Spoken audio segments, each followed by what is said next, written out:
ममता जी दिल्ली से। श्री हरिवंश महाराज जी।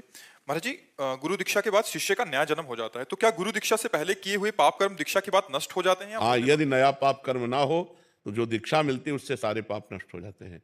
इसमें एक उदाहरण में चतुर्भुज दास जी का पावन चरित्र जब हम देखते हैं तो उसमें आता है कि वो भगवत चर्चा कर रहे थे, तो कथा में यही कहा कि जब कोई दीक्षा लेता है तो उसका नया जन्म हो जाता है, पुराने पाप उस पर लागू नहीं होते। तो एक चोर चोरी करके भाग करके आया था किसी साहूकार सेठ महाजन की, उसके पीछे सैनिक लगे हुए थे, तो जहां सत्संग हो रहा था हजारों लोग बैठे थे, उन्हीं के बीच में जाके बैठ गया। तो अब राज सैनिकों ने देख पाया नहीं, तो उन्होंने सोचा इधर तो सत्संग हो रहा, चोर काहे को यहाँ टिकेगा, तो वो चले गए और चोर बच गया।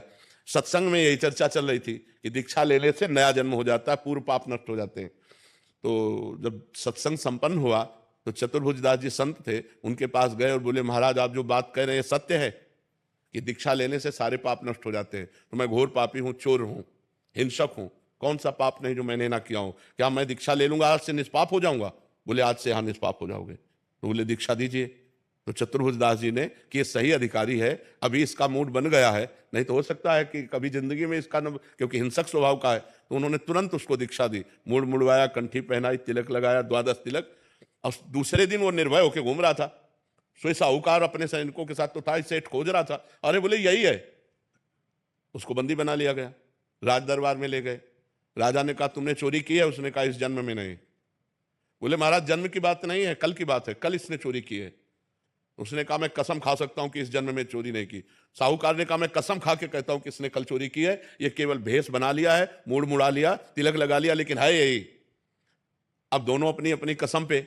तो उस समय जो पद्धति चलती थी सत्य को प्रमाणित करने के लिए, तो एक लोहे का फार गर्म किया जाता था और पीपल की छोटी सी नवीन पत्ता ऐसे रख दिया जाता था और उसके ऊपर सूत ऐसे बांध दिया जाता था, और वो लोहे का जलता हुआ फार हाथ में ले और सूत जले ना और 7 कदम चल के फेंक दे, वो सत्य माना जाता था। तो ऐसा ही चोर के साथ किया गया। जे ही पूरी पद्धति करके ऐसे फार, तो उसने कहा गुरुदेव ने कहा था कि दीक्षा लेने के बाद नया जन्म होता है, ये अंदर, और जोर से बोला मैंने इस जन्म में कभी पाप नहीं किया, और 7 कदम चला फेंक दिया, बिल्कुल सूत ज्यों का त्यों। अब तो राजा ने सेठ को कहा इसे फांसी दो, इतने बड़े वैष्णव को, संत को चोर कहा।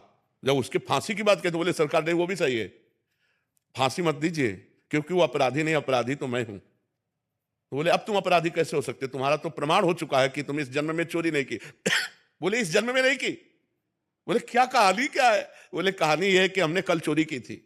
ये सही कह रहे हैं, लेकिन फिर हमने दीक्षा ले ली, तो दीक्षा से नया जन्म हो जाता है, इसलिए मैंने इस जन्म में चोरी नहीं की। इस बात से वो राजा बड़े प्रभावित हुए, बोले मैं उन संत से मिलना चाहता हूं जिन्होंने तुम्हारे जैसे चोर का परिवर्तन कर दिया। तो उस दृष्टांत से पता चलता है कि नया जन्म हो जाता है, लेकिन अवलो न सानी अबना न सही हो। उस चोर ने झूठ नहीं बोला, उसने फिर कभी चोरी नहीं की, आज तक किया, अब नहीं करूंगा, तो इससे सारे पाप नष्ट हो जाते हैं दीक्षा लेने से।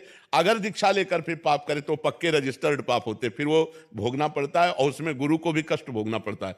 ऐसा नहीं है जैसे शिष्य पाप करे, यदि उसको दंड ना दे, उसको त्याग ना करे, तो गुरु को भी पाप लगता है कि आप ऐसे को क्यों दीक्षा दी, क्यों मंत्र दिया।